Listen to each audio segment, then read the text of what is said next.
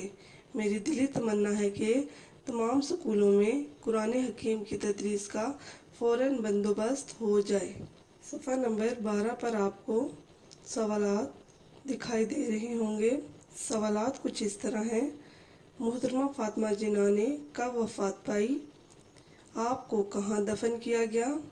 اس سبق سے آپ نے کیا سیکھا؟ محترمہ فاطمہ جناح نے 9 جولائی 1967 کو وفات پائی۔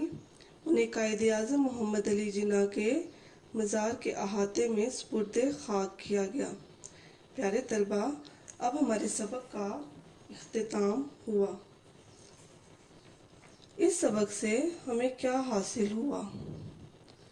اس سبق میں ہمیں محترمہ فاطمہ جناح کی ابتدائی زندگی کے متعلق پتہ لگا اور ہمیں یہ پتہ لگا کہ محترمہ فاطمہ جناح نے تحریک پاکستان میں قائد اعظم کا کس طرح ساتھ دیا۔ انہوں نے قدم قدم پر اپنے بھائی کا ساتھ دیا۔ انہوں نے کبھی بھی اپنے بھائی کو تنہا نہیں چھوڑا۔ محترمہ فاطمہ جناح نے تحریک پاکستان میں خواتین کو مسلم لیگ کے پلیٹ فارم پر اکٹھا کرنے کے لیے نہایت اہم کردار ادا کیا۔ انہوں نے خواتین کو ان کی اہمیت کا احساس دلایا۔ پیارے طلبہ، کیا ہمیں پاکستان کے بعد بھی محترمہ فاطمہ جناح کی خدمات کا سلسلہ کم نہ ہوا؟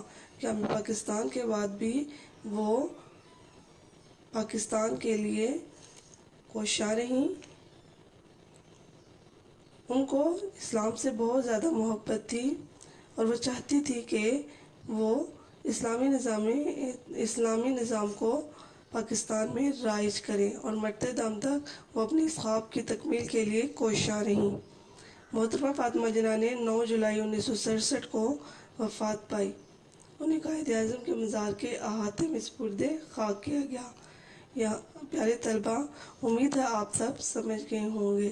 اگر آپ کو پھر بھی کوئی دقت درپیش ہو، آپ دوبارہ پوچھ سکتے ہیں۔ گھر کا کام ہے، آپ نے محترمہ فاطمہ جناح کی بلند خوانی کرنی ہے، مشکل الفاظ کے معنی اور سوالات کے جوابات آپ نے اپنی کاپیوں پر حل کرنے ہیں۔ شکریہ۔ خدا آپ کا حامی و ناصر ہو۔ اللہ حافظ۔